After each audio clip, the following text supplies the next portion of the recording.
Senhor, como é de praxe todas as semanas, em 1 Coríntios capítulo 8. 1 Coríntios capítulo 8. As crianças de 0 a 5 anos têm a oportunidade de ir ali para o culto infantil com a equipe do PIB Kids. Os demais irmãos permaneçam aqui conosco para que a gente possa receber um pouco mais da palavra de Deus nessa noite. 1 Coríntios capítulo 8.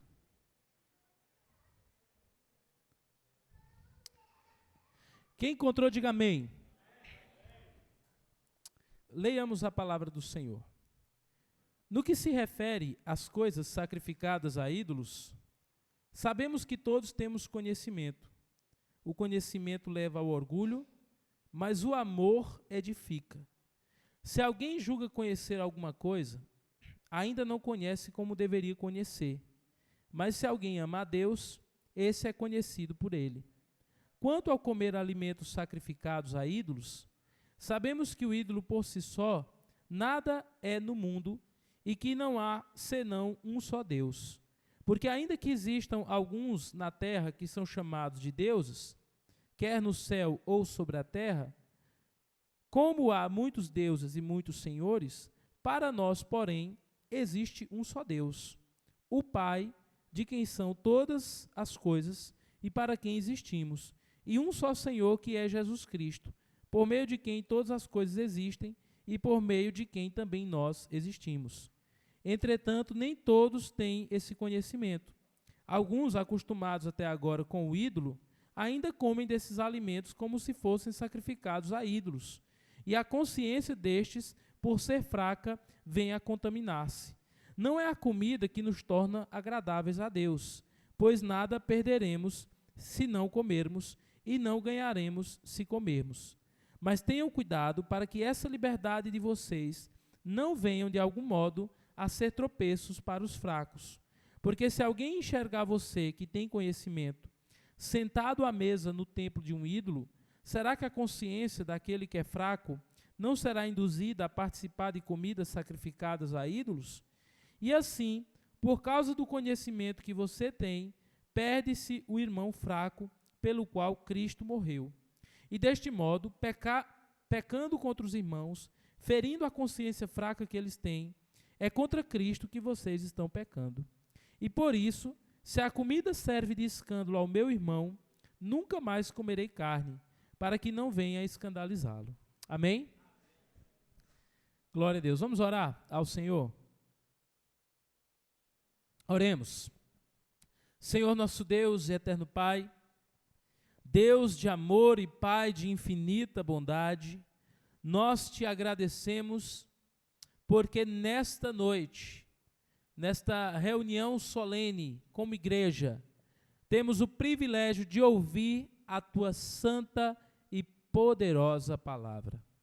Deus, cremos que ela é inspirada por ti, é viva, é poderosa, e eu clamo que ela possa adentrar em cada um dos corações aqui nessa noite, que somente a Deus toda honra, toda glória e todo louvor. Que o Senhor me use com autoridade e poder, pois eu creio no poder do Espírito Santo e creio na verdade que estou pregando nessa noite. E eu oro para que todos que estão aqui venham a crer e obedecer a tua palavra. Esta é a minha oração, glorificando o teu nome. Amém e amém. Amém, irmãos? Graças a Deus. Meus irmãos, vamos continuar a nossa série de mensagens, de estudos na carta à igreja de Corinto. Veja, meus amados irmãos, a igreja de Corinto, como nós já aprendemos aqui nas últimas semanas, era uma igreja que enfrentava diversos problemas. Nós vimos que ela tinha problemas de relacionamento, ou seja, havia divisões no meio da igreja, havia problemas na área sexual, problemas de cunho moral no meio da igreja, haviam muitos problemas. Mas aqui no capítulo 8, nós percebemos um outro problema que existia no meio daquela igreja e que existe até nos dias de hoje, que é a questão alimentar, a questão dos alimentos. Se você... Desculpa, irmãos. Se você ler a carta, os 16 capítulos de 1 Coríntios, com atenção, observando os detalhes, você verá que esse problema na área da alimentação era um problema recorrente na vida daquela igreja. Por exemplo, no capítulo 8, Paulo vai falar sobre o problema dos alimentos sacrificados a ídolos. Já falei aqui para os irmãos que havia muita adoração a falsos deuses, a ídolos gregos. Por exemplo, havia ali o templo da deusa Afrodite, lá em Corinto. E nesses templos pagãos, as pessoas levavam oferendas, elas levavam alimentos para oferecer como sacrifício àqueles ídolos. E espalhados pela cidade de Corinto, possuía vários mercados de carnes, que eram chamados de Marcellum. O Marcellum era um local onde eles vendiam essas carnes. Os habitantes de Corinto vinham de todas as partes comprar carnes, e grande parte daquelas carnes provinha de animais sacrificados em templos pagãos. Ou seja, eles recolhiam aqueles animais que eram oferecidos como sacrifícios e levavam para os Marcellum, para o mercado de carne, que seria uma espécie de um açougue hoje. E as pessoas compravam aquelas carnes, e muitas delas eram sacrificadas a ídolos. E aquilo estava gerando problema no meio da igreja. Porque para alguns crentes comer aquela carne não tinha problema nenhum, para outros era motivo de escândalo, porque aquelas carnes tinham sido sacrificadas a falsos deuses. No capítulo 9, Paulo também, defendendo o seu direito como apóstolo, e nós veremos na semana que vem com o irmão Osnildo, 1 Coríntios capítulo 9, ele vai defender que ele, como apóstolo, e os demais apóstolos, tinham o direito de comer. Então, o tema da comida era um tema recorrente. No capítulo 10, novamente, nós temos uma advertência contra os alimentos sacrificados a ídolos. E lá no capítulo 11, nós temos uma advertência de Paulo em relação à ceia do Senhor. E qual era o problema na ceia do Senhor? Alimentos. Os irmãos estavam pecando durante a ceia do Senhor. Olha o pecado dos irmãos. No versículo 20 a 22, diz que alguns irmãos, quando iam para a ceia do Senhor, e naquela época, você tinha, não era só a ceia como hoje, que a gente pega um pedacinho de pão e o cálicezinho de vinho, mas era realmente uma mesa farta, era a festa do ágape. Os irmãos se reuniam para poder fazer uma refeição juntos, e depois daquela refeição, ou antes, eles celebravam a ceia do Senhor. E do versículo 20 ao 22 do capítulo 11, o apóstolo Paulo disse que haviam irmãos ali que comiam demais. Também haviam outros que se embriagavam. Porque a ceia era usada mesmo o vinho. Esse é um ponto, irmãos. Eu, por exemplo, eu não bebo bebida alcoólica, certo? E a palavra de Deus diz que a embriaguez é pecado. E a igreja, depois de um certo tempo, a igreja cristã, ela optou por deixar a bebida alcoólica justamente por esse problema. Porque naquela época os irmãos se reuniam para a ceia e muitos comiam demais, se fartavam, outros bebiam e chegavam a se embriagar. E enquanto isso, no versículo 22, que tinha outros que tinham fome. Por quê? Porque quando os irmãos chegavam para se alimentar, comiam demais, e aí quando os irmãos, os retardatários, os atrasados chegavam, já não tinha mais comida para eles. Isso tudo no contexto de uma igreja, a problemática igreja de Corinto. E aí, meus irmãos, nós começamos a observar que muitos desses problemas são vistos até nos dias de hoje. Eu já compartilhei com os irmãos algumas vezes sobre uma experiência que eu tive em 2017. Nós fomos casar, e aí eu comecei, você sabe, o pobre, quando vai casar e quer fazer uma festa, ele começa a fazer tudo com antecedência. E aí nós começamos assim um ano antes a organizar a festa, quase um ano antes, organizar a festa, e aí começamos a fazer orçamento de buffet, de cozinheira, quem ia fazer esses alimentos, onde que era mais barato. E aí nós visitamos uma pessoa aqui em Bom Jesus para fazer um orçamento. E aí ela disse assim, o senhor é pastor? Eu disse, sou. O que é que o senhor quer? Eu gostaria de fazer um orçamento de uma janta, que eu vou casar, e depois nós teremos um jantar, e eu queria fazer um orçamento. Aí ela disse assim, olha, no seu caso, como a maioria das pessoas são crentes, então fica um pouco mais caro.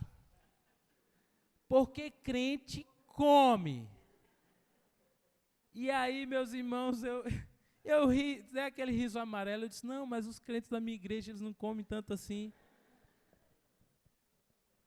Mas a verdade, meus irmãos, é que nós já temos uma certa fama, né? De que comemos muito. Pastor também é outro que tem uma fama de que come bem, né? E aí, nós devemos tomar muito cuidado com isso, com essa questão da alimentação. Até porque, muitas vezes, as nossas festas, nós nos reunimos, as pessoas do mundo muitas vezes se reúnem para beber, para festejar de outras formas, e as nossas festas nós nos reunimos para comer. É errado isso? Não. Porque nós vemos a igreja primitiva também se reunia para comer. Comer faz parte da vida do cristão. A questão é como nós temos nos alimentado, como que tem sido a nossa alimentação. Né? Devemos fazer tudo, como o próprio Paulo diz, todas as coisas me são permitidas, mas nem tudo me convém. Tudo me é permitido, mas eu não me deixarei dominar por nenhuma delas. Então, irmãos, nós devemos tomar muito cuidado com essa questão alimentar, e Paulo está trabalhando isso com a igreja de Corinto. Mas antes de nós irmos diretamente para o texto, eu queria trazer aqui um contexto geral da Bíblia sobre o que Deus nos ensina a respeito dos alimentos. A primeira coisa, a título de introdução, que eu queria trazer para os irmãos, é que Deus criou os alimentos como bons. Deus criou os alimentos como bons. Lá em Gênesis, capítulo 1, versículo 29 a 30, Gênesis, capítulo 1, versículo 29 a 30, nos diz assim a palavra de Deus. E disse o Senhor Deus, eis que lhes dou todas as ervas que dão semente e se acham na superfície da terra, e todas as árvores em que há fruto que dê semente. Isso servirá de alimento para vocês, e para todos os animais da terra, todas as aves dos céus e animais que rastejam sobre a terra, em que há fôlego de vida, toda a erva verde lhes servirá de alimento. E assim aconteceu, e viu Deus que tudo aquilo que ele fez era muito bom. Ou seja, meus irmãos, nós vemos aqui que Deus nos criou, e logo em seguida ele criou os nossos alimentos, uma dieta para que pudesse nutrir o nosso corpo físico. Este é o propósito de Deus. Em 1 Timóteo, capítulo 4, versículo 4, o próprio apóstolo Paulo, para provar que não há problema com os alimentos, ele diz, porque tudo que Deus criou é bom, e recebido com ações de graças, nada é recusável. Ou seja, todos os alimentos que Deus criou são bons. E recebidos com ação de graças, nada é recusável. A alimentação é bênção de Deus. Tanto que 1 Coríntios capítulo 10, versículo 31, Paulo diz, quer comais, bebais, ou façais qualquer outra coisa, façam tudo para a glória de Deus. Por que Paulo fala isso? Porque era um problema no meio daquela igreja, irmãos. A alimentação era um problema no meio daquela igreja. Será que não é um problema para muitos de nós? Quando nós observamos a realidade hoje, nós percebemos que a questão alimentar virou um problema de saúde pública. Hoje em dia, agora as pessoas estão começando a se despertar para essa questão da alimentação. Mas nos últimos anos saiu um pouco do controle. O fast food, comida industrializada, as pessoas na correria do trabalho, desse mundo globalizado, com tanta informação, com tanto trabalho, elas deixaram um pouco de lado a sua alimentação. Mas a vontade de Deus é que nós possamos cuidar bem do nosso corpo, para a glória de Deus, pois Ele é o templo do Espírito Santo. E nós devemos fazer isso, dentre outras coisas, cuidando da nossa alimentação. Veja, e aí nós partimos para um passo à frente. Embora o alimento seja bom, Gênesis 1, 29 e 30, e todas as coisas que Deus criou para se comer, recebidas com ações de graça, são bênção, 1 Timóteo 4, 4, nós também não devemos nos esquecer que o pecado original teve origem através de um alimento. Como que o pecado entrou no mundo? O pecado entrou no mundo por meio da desobediência de Adão e Eva. E essa desobediência se deu por meio de uma refeição. Veja, Deus disse, de todas as árvores do jardim vocês podem comer, mas da árvore que está no centro do jardim, a árvore do conhecimento do bem e do mal, dela vocês não comerão, porque no dia que vocês comerem, certamente morrerão. Então o pecado original teve origem através do alimento. E ao olhar para as Escrituras, nós vemos as dificuldades do povo de Deus em relação à alimentação. Por exemplo, lá em Gênesis capítulo 25, 29 a 34, nós vemos Esaú vendendo o seu direito de primogenitura por um prato de comida, mostrando desprezo pelas coisas espirituais por causa de um desejo momentâneo. Quantos de nós, muitas vezes, por conta de um desejo passageiro momentâneo, abrimos mão de algo maior, de um propósito maior que Deus tem para a nossa vida, muitas vezes na área da alimentação. A gente quer emagrecer, a gente quer ter uma vida mais saudável, a gente quer ter um corpo que glorifica a Deus, mas quando os desejos vêm, por causa de um desejo momentâneo, a gente abre mão de um propósito maior, como Esaú fez. Outro exemplo é o povo de Israel no deserto. Pense num povo complicado na área da alimentação. Era um povo que vivia murmurando. Vemos isso lá em Êxodo 16, versículos 2 e 3 e Números 11, 4 e 6. Deus todo dia fazia cair o maná do céu, mas eles não estavam satisfeitos, nem davam graças. Você tem sido grato pelo alimento que Deus tem colocado na sua mesa? Deus tem cuidado de nós, irmãos. E nós devemos glorificar a Deus, como Paulo diz, através da nossa alimentação. Um exemplo de glorificar a Deus através da sua alimentação é o exemplo de Daniel, na Bíblia. Os irmãos se lembram de Daniel, que ele foi, junto com outros jovens, quando a Babilônia veio, pegou de assalto a cidade de Jerusalém, destruiu o templo, devastou a cidade e levou para o exílio babilônico seus melhores jovens.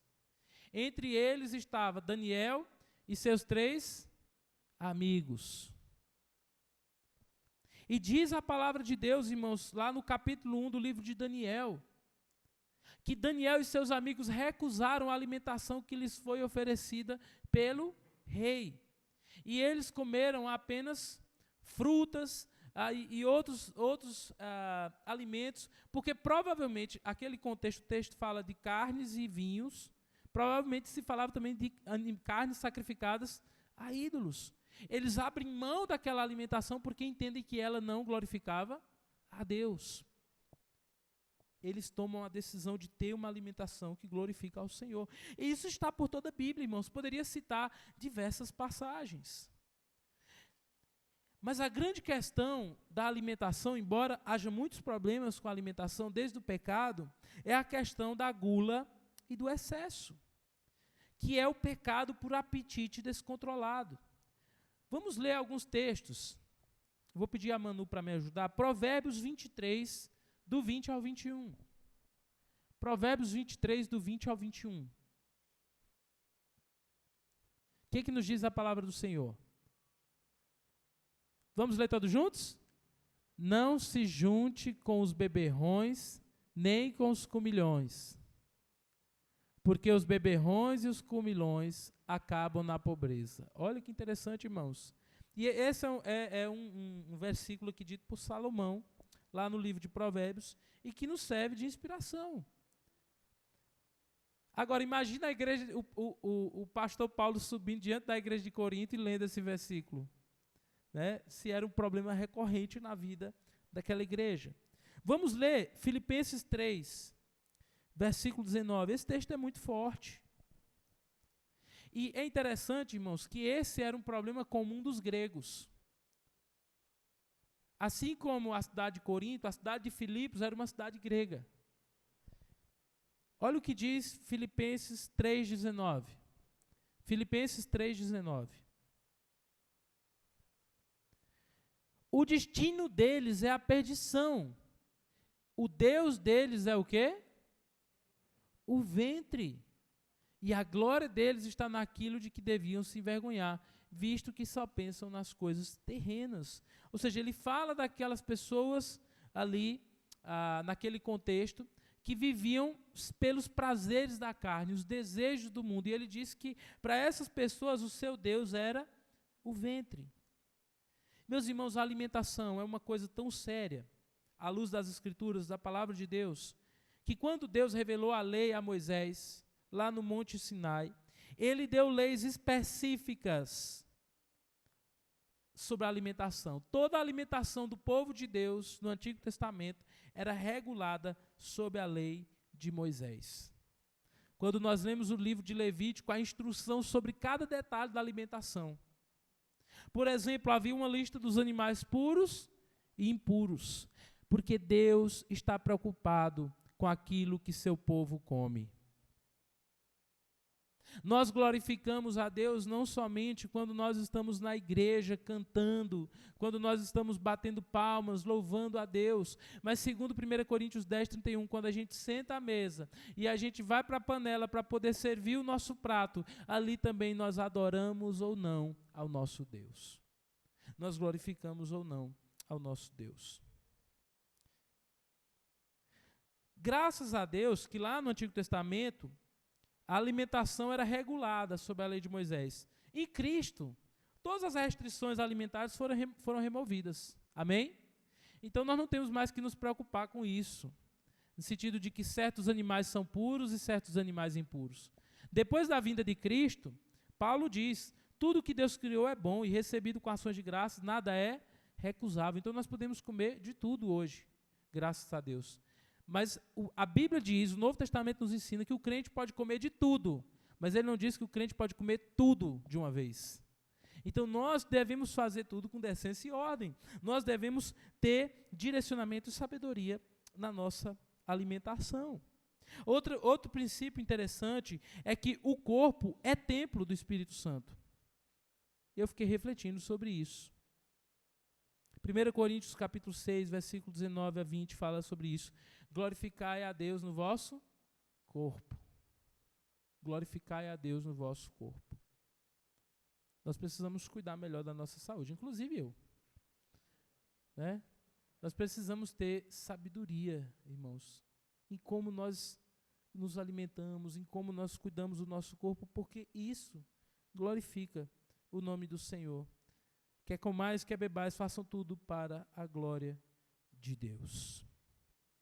Em Gálatas 5:21, olha só o que Paulo fala.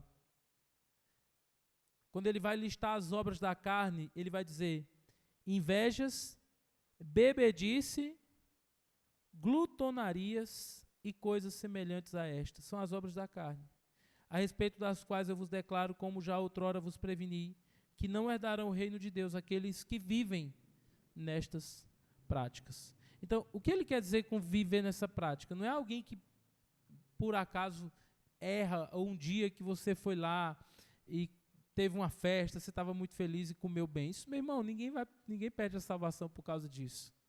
Ele está falando aqui quando nós vivemos nessa prática, quando nós somos pessoas que têm como Deus o seu ventre. O glutão não é aquela pessoa que um dia estava reunido com os irmãos e teve uma feijoada, ou teve um arroz com frango lá na casa da irmã Ana Lúcia, né? Ou teve um munguzá lá na casa da irmã Germana e comeu bem naquele dia. Isso não é gula. A glutonaria é aquela pessoa que vive para o alimento. E tem pessoas que são assim. Está ansioso? Comida. Está preocupado? Comida. sempre vive direcionado em relação à comida. Esses dias eu estava conversando com um amigo meu, pastor. Quando eu fui consagrado ao ministério, ele teve uma conversa comigo em relação a isso. E ele disse assim, olha, você precisa tomar muito cuidado.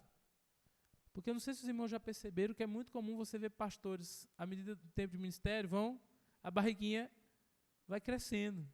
E ele disse assim, você toma cuidado por dois fatores. Primeiro, porque o trabalho de pastor envolve muita comida. A gente está sempre visitando, onde chega alguém oferece comida. Não é um trabalho que a gente trabalha no pesado. Leitura bíblica, oração, visita aos irmãos, administrar a igreja. Isso não envolve trabalho físico, árduo, pesado. E sempre está envolvido com festas, com comida. E outra coisa que ele falou, a questão das preocupações e ansiedades. Porque muitas vezes, quando nós estamos preocupados ou ansiosos, o que nós fazemos? Descontamos na comida. Mas há um princípio bíblico que diz o quê? Que nós devemos lançar sobre Deus as nossas ansiedades. E eu fico refletindo quantas vezes nós lançamos as nossas ansiedades sobre um prato de arroz e feijão. Ou então sobre uma caixa de chocolate, uma panela de brigadeiro. Ao invés de nós irmos lá para o quarto, orarmos ao Senhor, buscar o consolo de Deus na palavra, é assim que a gente faz. Eu falo porque lá em casa é assim. Às vezes a gente teve um dia muito difícil, a gente está estressado, aí quando dá assim, colocou as crianças para dormir, eu olho para minha esposa, ela olha para mim, ela diz assim, amor, deu uma vontade de comer um hambúrguer, eu estou tão cansada, tão estressada. Nós somos assim. E não tem problema. A grande questão é, muitas vezes quando estamos ansiosos, estressados, nós não recorremos à oração, nós recorremos à satisfação em outras coisas. Que Deus nos dê sabedoria nesse sentido, irmãos, para que a gente venha, porque Gálatas 5:21 diz que bebedice e glutonaria são obras da carne. São obras da carne. Mas ao mesmo tempo, Gálatas 5 diz que qual é o fruto do Espírito Santo? Que é o contrário a isso, a bebedice e glutonaria. Domínio próprio. Domínio próprio, autocontrole. Governar a si mesmo. Que Deus nos ajude com isso. Aquela igreja de Corinto, ela estava enfrentando muita dificuldade, irmãos, nessa área. Havia falta de domínio próprio. Mas Paulo vai mostrar que não era só falta de domínio próprio, havia falta de amor também. De amor, de zelo, de cuidado. Né? E aí a gente estava, esses dias, brincando em relação a isso. Né? Se o corpo é o templo do Espírito Santo, aí o irmão falou assim, não, então o irmão fulano de tal é uma congregação, é um templozinho pequeno, né? Mas já Cicrano, aquele ali é um templo para 400 pessoas, né? Mas que nós tenhamos sabedoria nesse sentido e buscarmos a graça de Deus. Vamos voltar aqui para 1 Coríntios capítulo 8, para tratarmos sobre esse problema dos irmãos diretamente com a alimentação. Só resumindo, aqueles irmãos tinham problema em relação aos alimentos sacrificados a ídolos. Eles tinham problemas porque eles, na ceia do Senhor, comiam demais, não esperavam pelos outros. Ou seja, eles estavam colocando o alimento acima do amor pelos irmãos. E aí Paulo, ele vai mostrar aqui no capítulo 8 que a verdadeira maturidade cristã, ou a verdadeira espiritualidade, usa a liberdade com amor, visando sempre o bem do seu irmão. O cristão deve exercer sua liberdade com responsabilidade, considerando sempre a consciência e a edificação do próximo. E aí eu queria tratar sobre esse texto aqui junto com os irmãos em alguns pontos. E o primeiro está aí nos versículos de 1 a 3, que é o perigo do conhecimento sem amor. Paulo começa dizendo assim, com respeito aos alimentos sacrificados, sabemos que todos temos o quê? Conhecimento. O conhecimento traz orgulho, mas o amor edifica. Quem pensa conhecer alguma coisa, ainda não conhece como deveria. Mas quem ama a Deus, este é conhecido por eles. Do que Paulo está falando? Ele está dizendo que muitos irmãos ali, de fato, eles tinham conhecimento. O que são os ídolos, irmãos? Quem é Apolo? Quem é Zeus? Afrodite? Poseidon? Os deuses gregos, eles são o quê diante de Deus? Não são nada, eles são criação da mente humana, é uma invenção humana, eles não são nada, eles não existem. É isso que ele está falando aqui. Então, para muitos irmãos ali tinham esse conhecimento. Esses deuses são deuses falsos, eles não existem. Mas, muitas vezes, esse conhecimento trazia o que para o coração deles? Orgulho. E eles comiam e diziam assim, olha, esses deuses não existem, então vamos comer dessas carnes sacrificadas, vamos comer desses alimentos que foram consagrados aos ídolos. Só que lá no outro lado tinham irmãos de mente fraca. E quando o irmão olhava para aquele irmão conhecedor, que tinha o conhecimento teológico, ele se escandalizava e dizia, olha, o irmão está comendo carnes sacrificadas a deuses. E aí aquele irmão se escandalizava. E aí de duas uma, ou ele se escandalizava e aquilo atrapalhava a caminhada cristã dele, chegando até se afastar da igreja, ou então ele pensava, é liberado então, vou lá participar das festas dos deuses. Então, aquele conhecimento daqueles irmãos, ao invés de estar gerando amor, não, estava gerando o quê?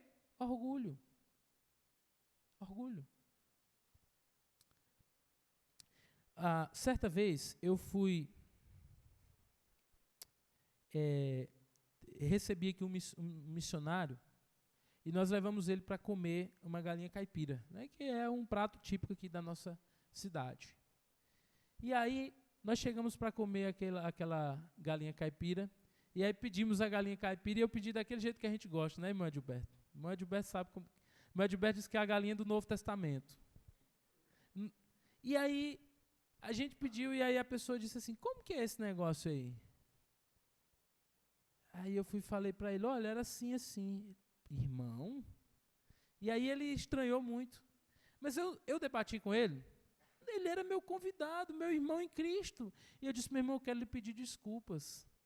E aí eu fui lá dentro e mudei o pedido, porque para mim, a minha comunhão com meu irmão é muito mais importante do que eu ficar debatendo com ele se pode ou não pode. O importante é nós sentarmos à mesa e termos comunhão. Mas muitas vezes o conhecimento leva o quê? Ao orgulho. O irmão de consciência forte muitas vezes quer prevalecer sobre o outro irmão. Mas as Escrituras, a palavra de Deus nos ensina, irmãos, que o reino de Deus não é comida nem bebida. O seu irmão é muito mais importante do que a comida que você gosta. E se você tiver que abrir mão dessa comida para edificar a vida do seu irmão, você fará isso. Você fará isso porque o reino de Deus não é comida nem bebida. O conhecimento traz o orgulho, mas o amor edifica. Os coríntios, eles estavam certos teologicamente, mas eles estavam errados pastoralmente. Eu diria assim, irmãos, o conhecimento que não é temperado com amor se torna instrumento de orgulho e destruição. Eu vou dar alguns exemplos para os irmãos. Teve um missionário que ele foi plantar uma igreja numa cidadezinha bem católica aqui do estado. Os irmãos sabem que aqui é um estado católico. Eu não sei agora, mas até um tempo desse era o estado menos evangelizado da nação.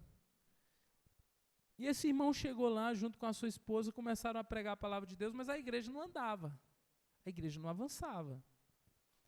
E aí o pastor me contou que foi lá e aí foi conversando com algumas pessoas ali daquela cidade. A pessoa disse assim, rapaz, eu acho que esse pastor, esse pessoal aí dessa igreja aí, eles não têm respeito. Porque nos chamaram, e aí era o período que é conhecido como período da Semana Santa, né? Me chamou para uma refeição lá na casa dele e colocou, no dia de sexta-feira, e colocou carne sobre a mesa. né, ofereceu carne, e a pessoa se escandalizou com aquilo e se fechou uma porta para a pregação do Evangelho. E é interessante que quando a gente vê Paulo aqui, a teologia de Paulo é totalmente diferente. Ele diz o quê? Se você puder acompanhar comigo, olha só o que Paulo fala, irmãos. Ele diz assim: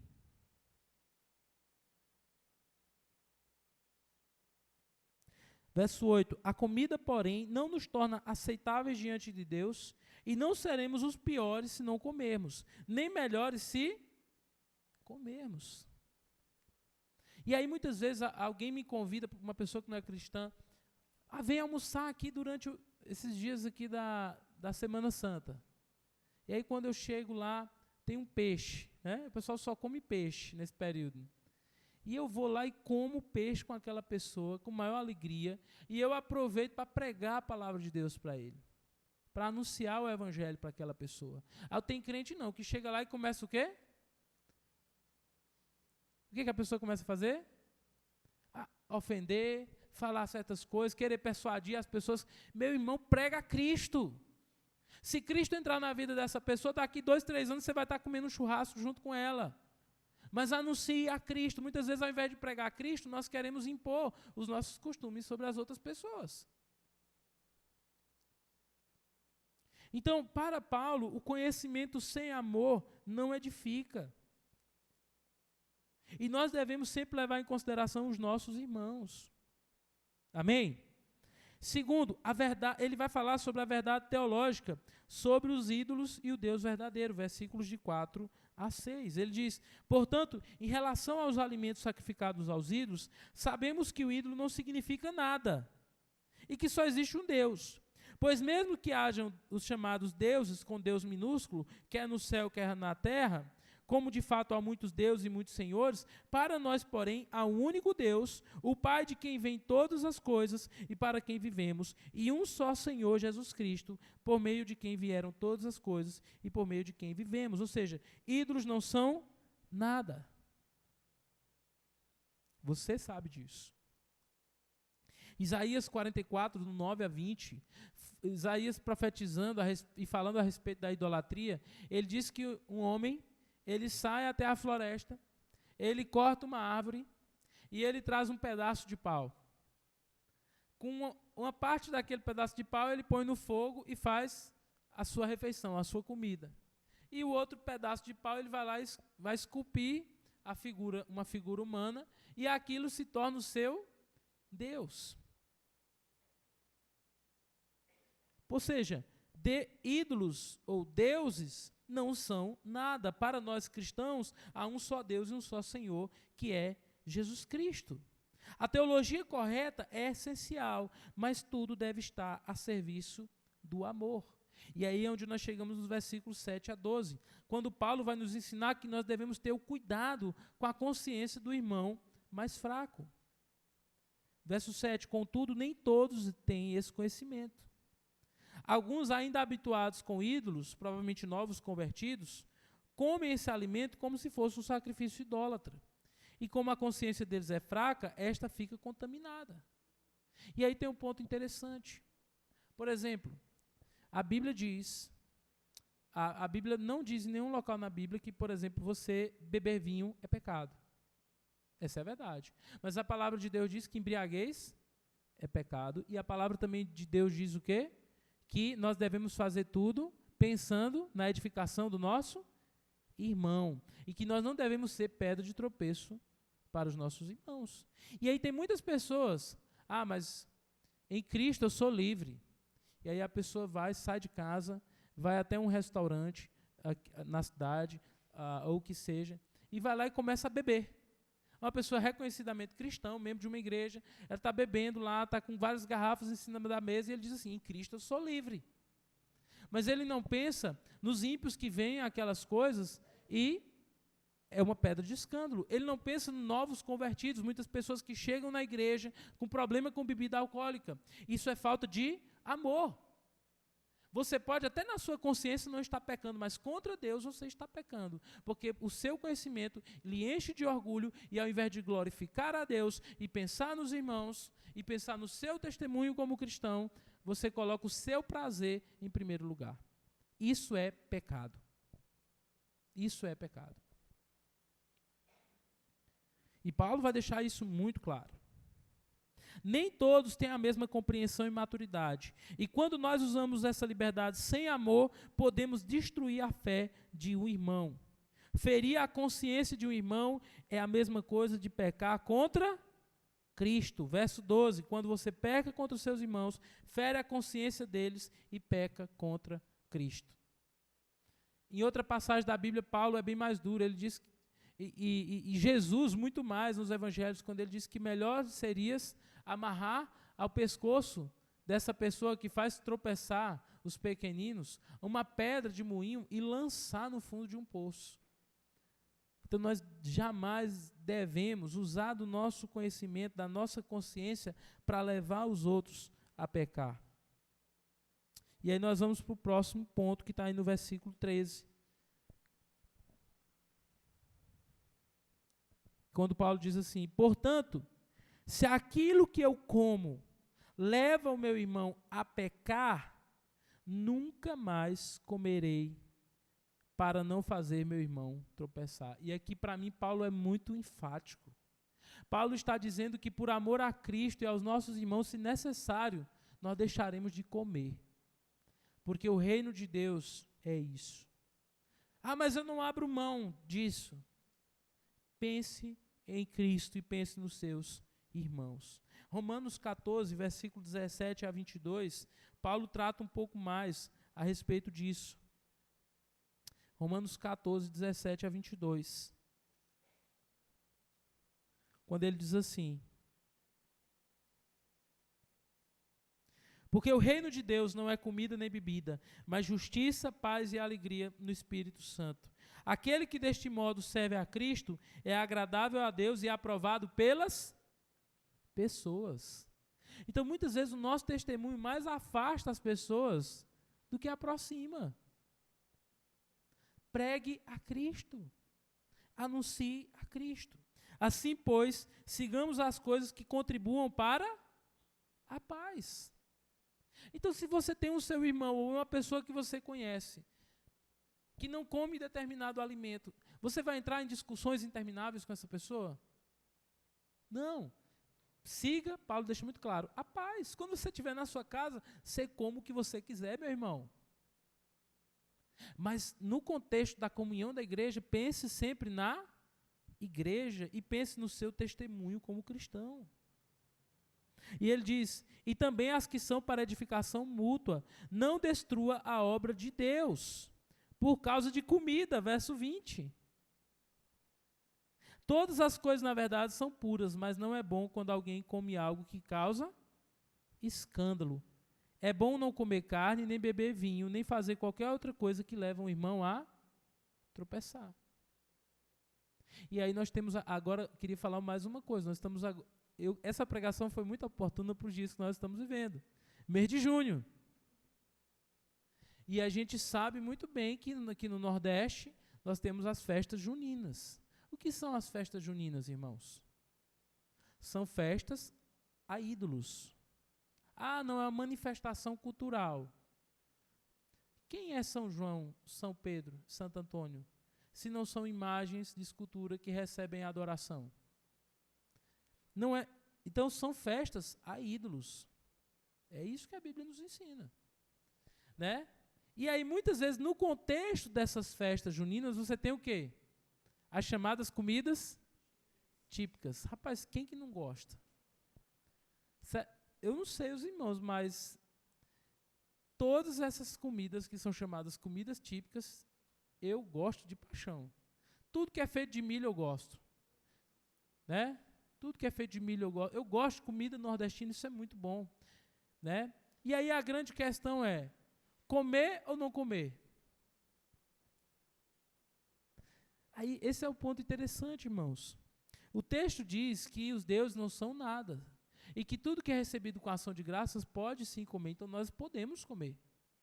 certo? O que nós devemos tomar cuidado é para não levar a escândalo, né? Então, eu não quero ver nenhum irmão lá no meio da quermesse, da quadrilha, comprando suas coisas. E esse é um ponto interessante, olha. A gente chega nesse período cada vez mais, as escolas estão envolvendo nossos filhos em festas juninas. Deixa eu dizer uma coisa para você. Filho de cristão não se envolve com festa junina. Eu tenho convicção disso. Ah, mas é cultural. Meu irmão, eu acredito que o povo de Corinto dizia a mesma coisa naquela época. A gente não se envolve. Então, a gente pode comer daqueles alimentos, desde que a gente faça isso de forma a não escandalizar outros irmãos de mente fraca, com ação de graças, mas nós devemos tomar cuidado para não nos envolver nessas festas. Nos envolver no sentido de participar, porque ao participar nós estamos sendo cúmplices com aquelas pessoas. Então, nós devemos tomar muito, mas muito cuidado, mesmo como cristãos.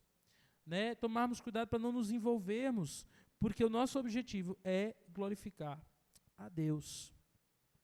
Então, Paulo, ele decide renunciar permanentemente à carne sacrificada, se for necessário, para não escandalizar o irmão. Esse é o ápice da maturidade cristã.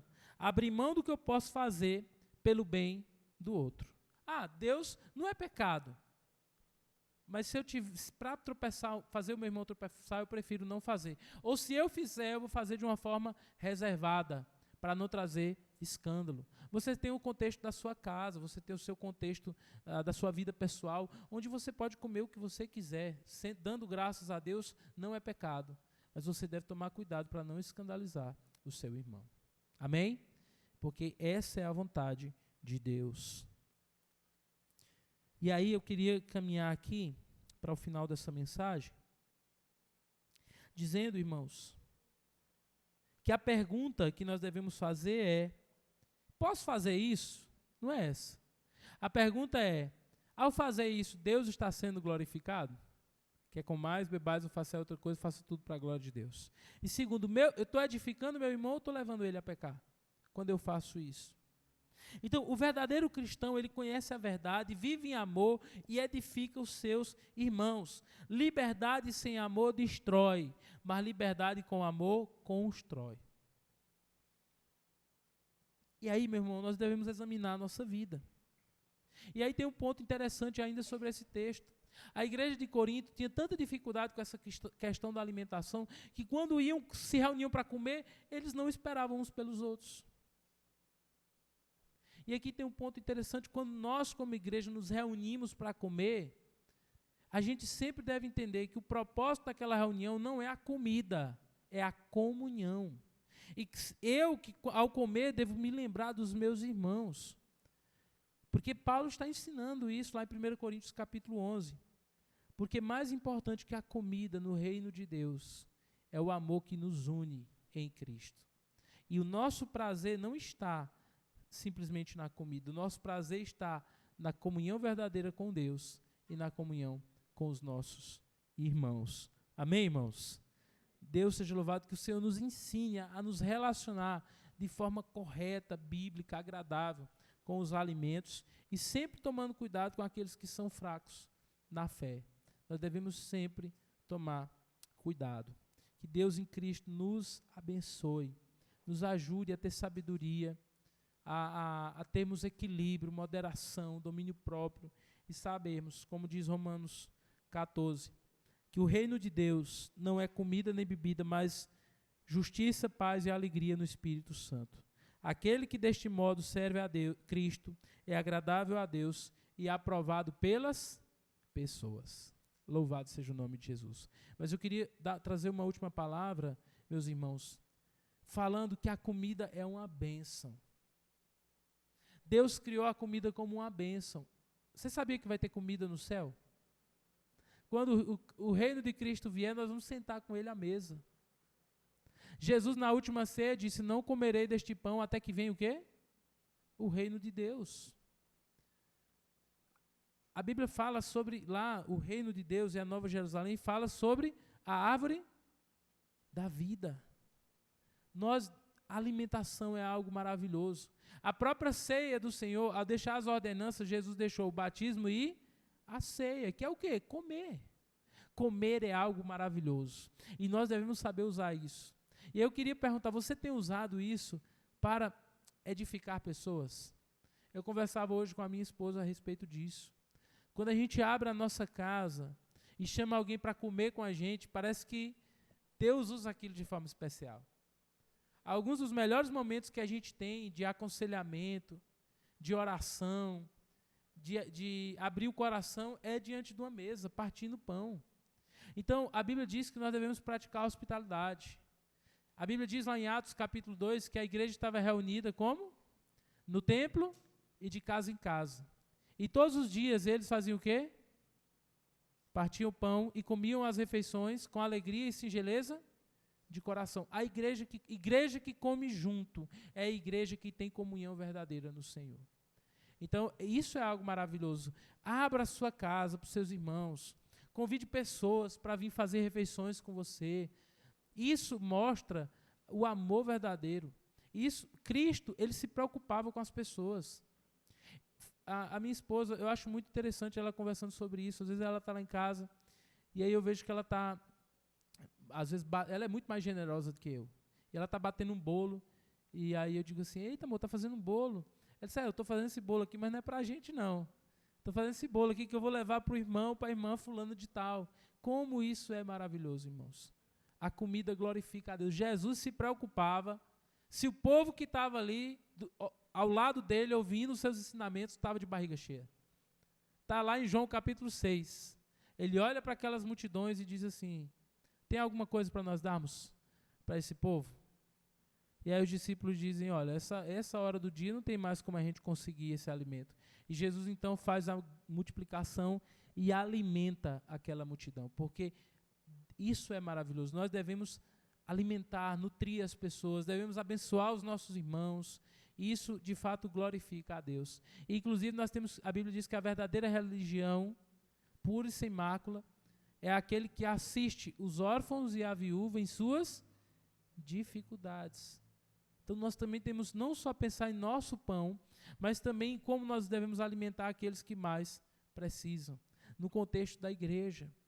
Procurar saber as necessidades dos nossos irmãos, se todos estão satisfeitos plenamente do pão, se há alguém que está passando por alguma dificuldade, a igreja precisa estar de olho bem aberto. Porque a gente vive uma época, irmãos, que muitos têm sobrando e outros não têm nada. E nós, como igreja, devemos, assim como a igreja lá de Atos 2, nos atentar para isso e abençoar aqueles que precisam. Amém? Vamos ficar de pé para a gente poder orar ao Senhor?